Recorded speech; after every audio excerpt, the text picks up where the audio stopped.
Indian army process की सबसे बड़े हिस्से होते हुए जिसमें सारी डिफेंस की लगभग 80% जवान होते हैं। इंडियन आर्मी वर्ल्ड की सबसे दूसरे सेनाओं में एक है जिसमें 12 लाख सैनिक एक्टिव के रूप में होते हैं और 10 लाख सैनिक रिजर्व में होते हैं। मैं हूँ आपका शांतनु, मिलिट्री ड्रीम में आप सभी को स्वागत है। अगर आप हमारे चैनल पर न्यू है तो जल्दी से ये सब्सक्राइब बटन को दबा दीजिए और बेल आइकन को क्लिक कीजिए। जैसे ही हम वीडियोस अपलोड करेंगे पहले नोटिफिकेशन बजेगा आपके पास। तो हेलो गाइस, आप देख रहे हैं मिलिट्री ड्रीम। आज हम बात करने वाले हैं रैंक ऑफ इंडियन आर्मी की रैंक के बारे में बात करने वाले हैं। चलिए दोस्त वीडियो शुरू करते हैं।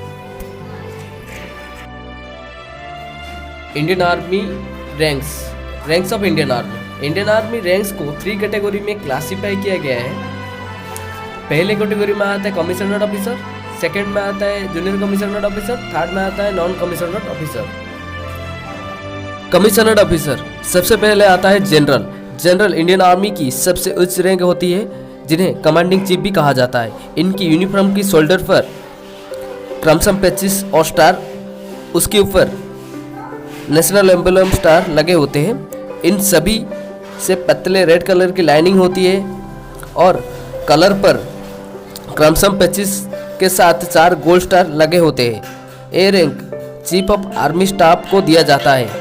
लेफ्टिनेंट जनरल इनकी यूनिफॉर्म में शोल्डर पर क्रमशः बटन और उसके ऊपर नेशनल एम्बलम लगे होते हैं। इन सभी में पतली रेड कलर की लाइनिंग होती है और कलर पर 3 गोल्ड स्टार होती है क्रमशः 25 के साथ। सिलेक्शन प्रोसेस के थ्रू लेफ्टिनेंट जनरल के लिए एलिजिबल होने के लिए ऑफिसर को 36 ईयर्स कमिश्नर्ड ऑफिसर सर्विस कंप्लीट करना पड़ता है।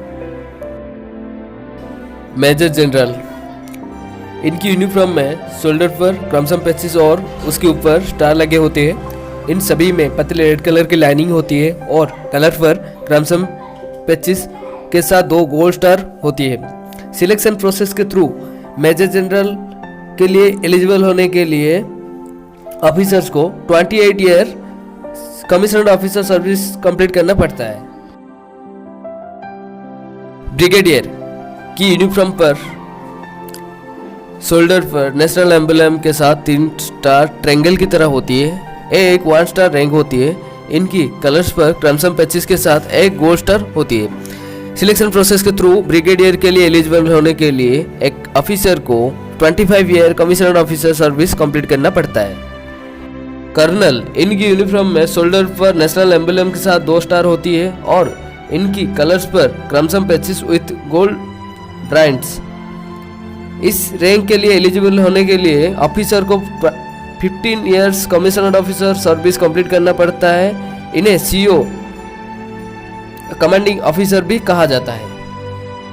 लेफ्टिनेंट कर्नल इनकी यूनिफॉर्म में शोल्डर पर नेशनल एम्बलम के साथ 1 स्टार होती है। मिनिमम 13 ईयर कमिश्नर्ड ऑफिसर सर्विस और पार्ट डी एग्जाम कंप्लीट करने के बाद ऑफिसर लेफ्टिनेंट कर्नल बनते हैं। मेजर इनकी यूनिफॉर्म में शोल्डर पर नेशनल एम्बलम लगे होते हैं। मिनिमम 6 ईयर की कमिश्नर्ड ऑफिसर सर्विस कंप्लीट और पार्ट डी एग्जाम कंप्लीट करने के बाद ऑफिसर मेजर बनते हैं। कैप्टन इनकी यूनिफॉर्म में शोल्डर पर 3 स्टार होती है। मिनिमम 2 ईयर लेफ्टिनेंट करने के बाद ऑफिसर कैप्टन बनते हैं।